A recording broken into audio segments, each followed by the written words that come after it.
नीति और नीति तय करने में ज्यादा धारदार होता है विपक्ष। ये सवाल लोकतंत्र के लिए घातक हो गया। सवाल यह है कि आस्थाओं के साथ पार्टियां इस तरह का सिनेरियो क्यों बना रही। विस्तार न्यूज की एक जो सबसे अच्छी बात, पॉजिटिव बात ये लगी कि लॉन्च होने से पहले सबके दिलों में बस गई।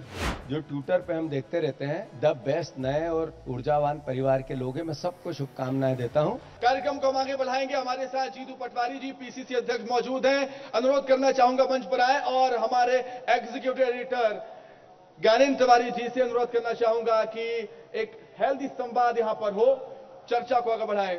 बहुत धन्यवाद सर आपका।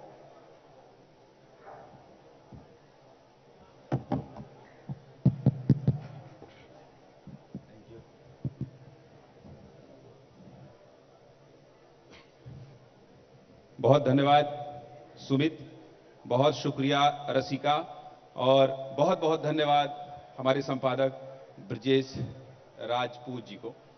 हम लगातार बता रहे हैं कि विस्तार न्यूज का मकसद क्या है, विस्तार न्यूज को हम लेकर क्यों आए हैं।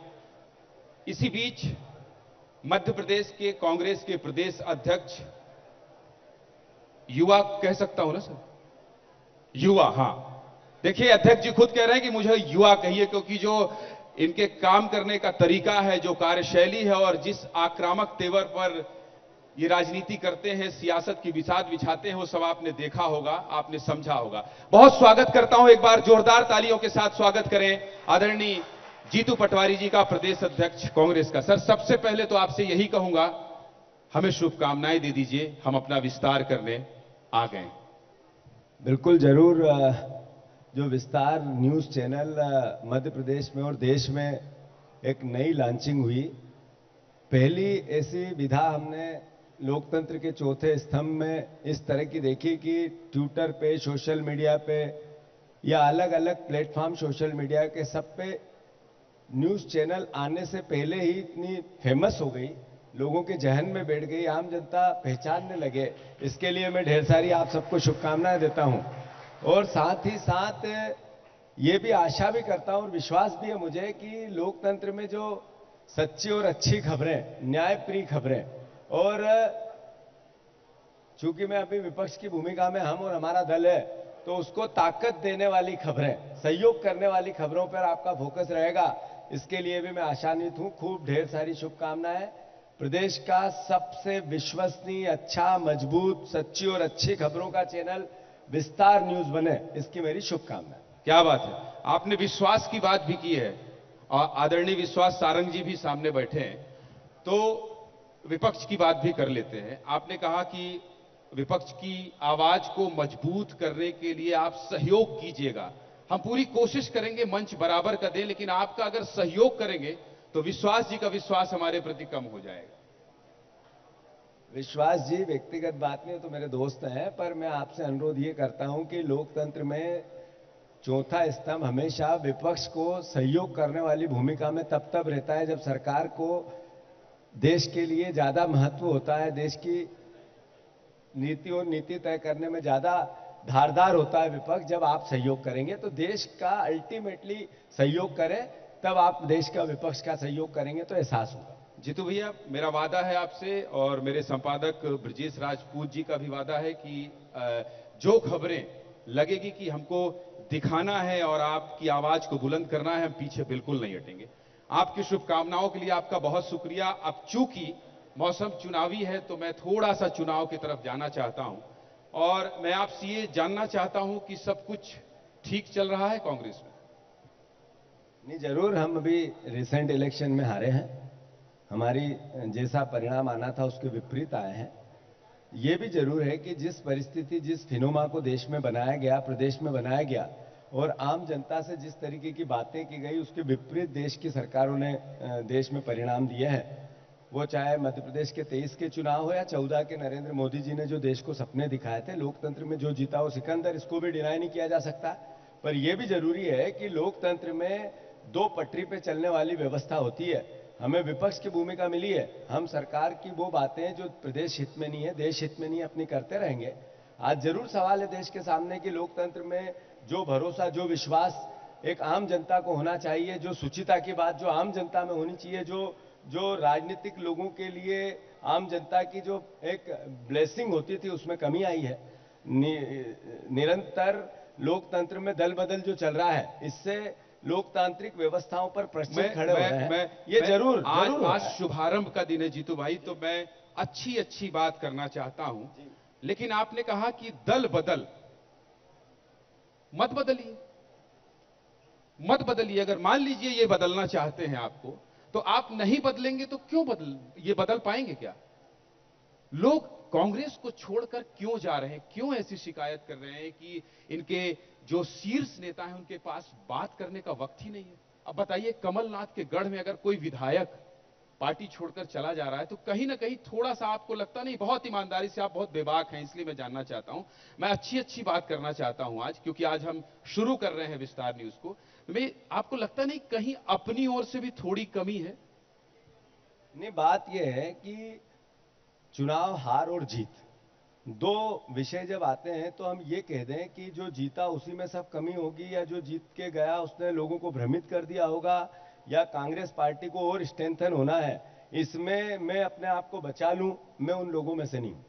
मैं मानता हूं इस बात को कि जब हम 2, 3, 4 बार पराजय हुए तो नेचुरल है, स्वाभाविक है कि हमारे भी सुधार की आवश्यकता है, हमें और अच्छा करने की आवश्यकता है। एक बार ताली बजाइए जीतू भाई के लिए, भाई इनकी ईमानदारी के लिए ताली बजाइए कि ये स्वीकार कर रहे हैं कि हमारे में गलती है और हमारे में सुधार की गुंजाइश है। ये विस्तार न्यूज के मंच में विस्तार से इन्होंने स्वीकार किया है। अपनी बात आप पूरी कीजिए प्लीज। तो मैं मानता हूं, पर यह भी सच है कि जिस तरीके का फिनोमा बना है, एक कार्यकर्ता जीवन भर आस्थाओं के साथ, आइडियोलॉजी के साथ चलता है, पर परिस्थितियां बदलती है। जब पार्टी अच्छी स्थिति में रहती है तो सहयोग करता है, और जैसे ही खराब परिस्थिति बनती है तो उसमें पार्टी में कोई कमी आके वो दल बदलता है। ये पैरामीटर देश के लोकतंत्र के लिए घातक है। मैं मानता हूं इस बात को कि स्वतंत्र है लोग, स्वतंत्र है भावनाएं, स्वतंत्र है अपने विचार, मौलिक अधिकार अपने अपने हैं, कोई कहीं भी रह सकता है। ऐसी व्यक्तियों की बातें नहीं हो रही है, लोकतंत्र की बातें। क्या कारण है कि 17 सरकारें गिरी तो लोकतंत्र का जो एक फिनोमा बनना था, जो 500 लोग दल बदल विधायक कर गए, ये इसी 10 साल में हुआ। क्या कारण है? 200 से ज्यादा सांसद दल बदल कर गए। कहती है पूरे उत्तर बीजेपी कहती है जीतू भाई। भाई, आपसे अनुरोध है कि आप जब सवाल करते हैं तो पूरा उत्तर होने देंगे। तो नया दिन है, पहला दिन है, दोनों की अच्छी बात है। आज झगड़ा नहीं करना है, आज पूरा सब कुछ सुनना है। ठीक है जीतू भाई, मैं अपने शब्द वापस लेता हूं, माफी भी मांगता हूं। नहीं, कोई माफी की जरूरत नहीं है। हम दोनों एक हिस्से के, विपक्ष और जर्नलिज्म, दोनों सरकार की कमियों को बताने के लिए सबसे महत्वपूर्ण है, तो मुझे पूरा अवसर दें। तो मैं मानता हूं कि ऐसा सिनेरियो देश में बन रहा है जिसमें प्रश्न चिन्ह लग रहे हैं लोकतांत्रिक व्यवस्थाओं पर, ईवीएम पर प्रश्न चिन्ह लग रहे हैं, जो सरकार की एजेंसियां उन पर। आप देखो सिनेरियो कैसा है। 141 लोगों पर कार्रवाई नरेंद्र मोदी जी ने की, और किस लिए की? कि भ्रष्टाचार रहित देश बनाना है। अच्छा है, देश के प्रधानमंत्री ऐसा करते हैं, सोचते हैं, बातें होती है, सवाल जनता के बीच में जाता है, एक अच्छा मैसेज होता है। पर हुआ क्या? 141 में से 121 लोग बीजेपी में शामिल हो गए, सब पे समाप्त। तो ये सवाल लोकतंत्र के लिए घातक हो गया है।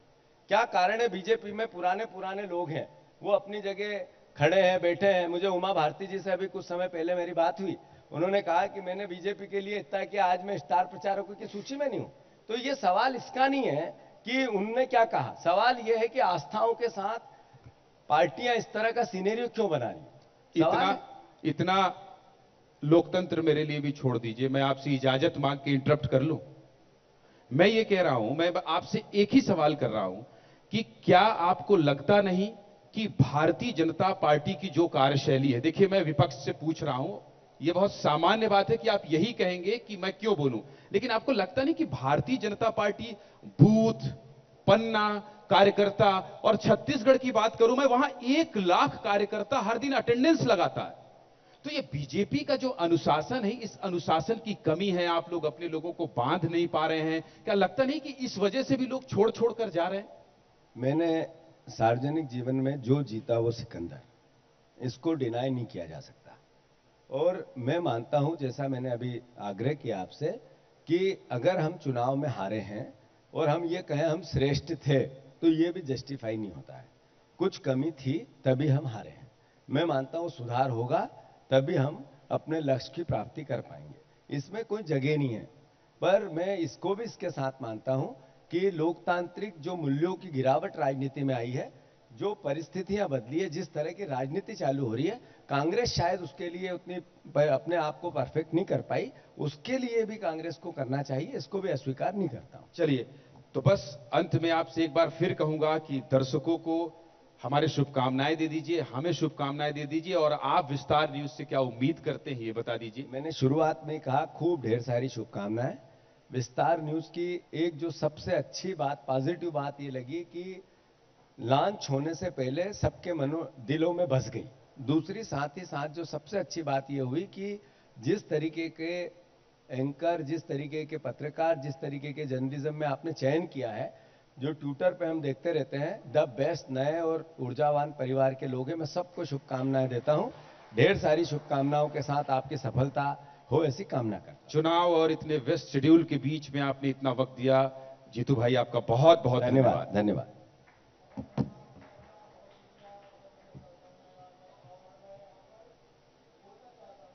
और यहां पर सिमर जी को बुलाना चाहता हूं, हमारे चैनल के सीईओ की मोमेंटो दें पीसीसी अध्यक्ष जीतू पटवारी जी को।